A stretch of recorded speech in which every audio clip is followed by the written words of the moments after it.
Jeff Mann asks, and this is a throwback to the early days of the series, I kind of miss the early days when Lucas was involved in game development. Any chance of him getting back into that? Not really, because it would be sort of out of character for him to do that now, because he is, he's got a large family, he's got a lot of money. He never really, he was never a programmer. He actually did games that were, built out of cardboard and little pieces that people pushed around on boards. And now, of course, that's all done by programmers and stuff. And even though he once owned a computer company, he was not a programmer. He was the guy who came up with the ideas for things. He wrote scripts and had the programmers do that. That just doesn't sound like something that he would do anymore at his age and with his background. There was an article in The Onion, satirical newspaper, saying that the most fictitious thing about Superman, the comic book, isn't that he's an alien or that he can, lift a train. It's that the Daily Planet, where Clark Kent works, is considered a viable medium, the print newspaper. That's the most fantastical thing for the readers. Similarly, for Lucas, one of the things that always struck me as crazy is that he was a game designer in the early days of gaming in late 80s and early 90s with tabletop games, and he was making money from it because there was no money in that. The thing is that I think that a lot of the early gamers did it for the love of it.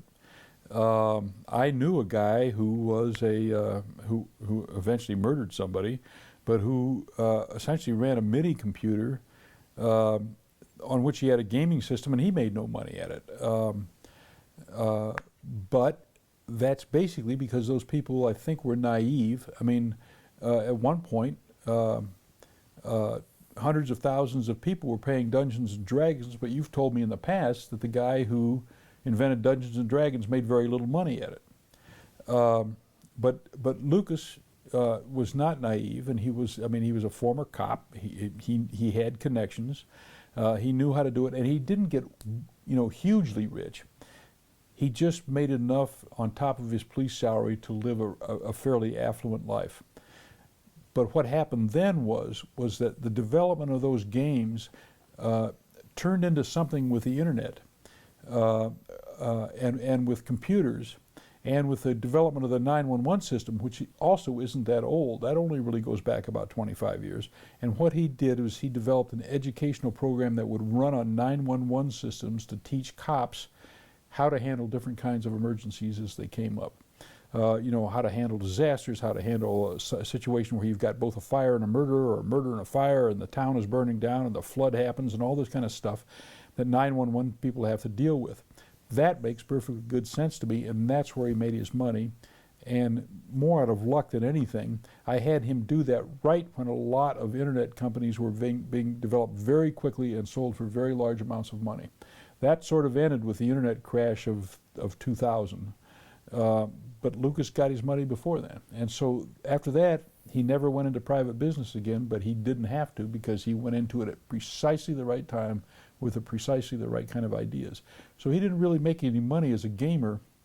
He made enough to supplement his life and become somewhat affluent, more affluent than the average cop.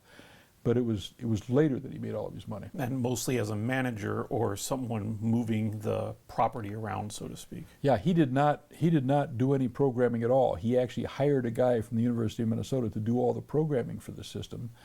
And he was actually bought out then by the management of his company. But what he did as a former gamer was that he essentially wrote the scripts as a former police officer. And a gamer, he then wrote the scripts that hired programmers programmed for him. Mike Lurie asks, how do you feel your writing has changed between the first Prey novel and your most recent Prey novel? It's become easier in a sense, in that I'm so familiar now with the process that I don't worry very much about the process. I trust myself to do it. But I've also gotten quite a bit older, and so that kind of wears me down. So,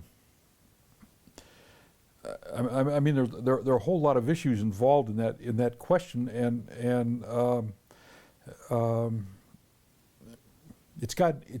it's easier in some ways and it's harder in other ways. And I feel like I can write any kind of thriller now. Because I don't worry about what I now trust myself to be able to come up with the kind of dodges and the twists and turns and MacGuffins or whatever else you need to make a novel work, and I can do that without worrying about that, which a lot of beginner writers worry about, and I worried about when I was starting. I don't have to worry about that now. I've kind of internalized the various different mechanisms, and so that become kind of second nature. The thing that's a problem is that I'm writing a lot more now. I'm trying to do 2 books a year. This year I'll have 3 books out, and at my age, I'm 70 now. It gets rougher and rougher. But the fact of the matter is, I like it, and so I keep doing it. There are a few things that have changed. I've noticed. You used to have a lot more. This is just my observation. You used to have a lot more description. Now you have more dialogue. It's shifted towards that kind of thing, faster transitions. Almost a movie style cut instead of the long following things, if that makes any sense. That does make sense, and I think you're probably right. And part of that may be because of the influence of the internet, movies, television, all the video stuff you see where things just move faster. Yeah. The example I use is that it's one of my favorite examples from the movies of all time, is that Batman has to go to China. He has to go to Hong Kong. And so he says in this thing, I think I have to go to Hong Kong. And boom, the next shot is he's standing on top of a skyscraper in Hong Kong in his full bat uniform. And you wonder, how did he get there? Did he wear his bat uniform into the building?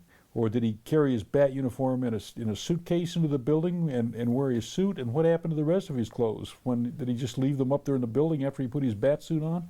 How did he get his bat suit into China? I mean, did he just do it in checked luggage? How did he do all that stuff? And the answer that the TV people have and that the movie people have is that it's not important. He just got there to the top of that skyscraper in his bat suit. Don't ask me any questions about how he did that. But the thing is that novelists always feel compelled to explain that. I'm feeling less compelled now. I mean, at one time I would have detailed every single movie made to get the bat suit up to the top of the building. But now there is sort of a sequence in that movie where that happens. They actually do say, oh, here's how Bruce Wayne is doing this, here's how he does that. He's smuggled into China. It takes about 5 minutes, and it's, implausible as most of the Batman stuff right. is. But I mean, if you're buying Batman, you might as well say, okay, yeah. You can do it. Yeah. And I do buy Batman. Yeah. Mary Lou Arthur asks, as a middle school teacher, I very much appreciate the effort that best-selling authors have given to YA novels. How does your process differ when writing for younger readers? It doesn't differ very much. One of the things is that a lot of YA books are written by adults, and so you sort of have to, keep that in mind the whole time you're writing these books, is that half of them are going to be read by adults. I mean, you go to the Harry Potter movies and half the guys who are standing out there with witch hats on their heads are half the people standing out there with witch hats on their head are like 45-year-old women. And it's the same thing, of course, with, I mean, what do you think would be the youngest Wookiee you'd find now at a Star Wars convention. Sci-fi convention or something like that? The youngest Wookiee would probably be like 62 or something like that. And the thing is that there really isn't that much difference. You have to be a little careful with your language. You probably are not going to. You're not going to have a lot of sex in a book about 16-year-olds, which might be somewhat of a relief actually, because most of the sex written about in thriller novels is pretty awful. I mean, the quality of the writing is pretty awful. But you don't want to also to get into that kind of child porn thing where you're kind of playing sex scenes between 15-year-olds. I'm not going to do that. And you probably want to watch the language a little bit more, although you want to watch it a little bit more, but you don't have to completely eliminate bad language, because that's not realistic for middle school kids. Basically, in my experience, and I have both children and grandchildren, by the time a kid is in second grade, he's heard all the words. Not only has he heard all the words, if he's computer literate, he's seen some pretty horrifying stuff on the internet too.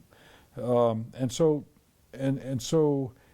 using the F word for a 15-year-old is not going to shock anybody.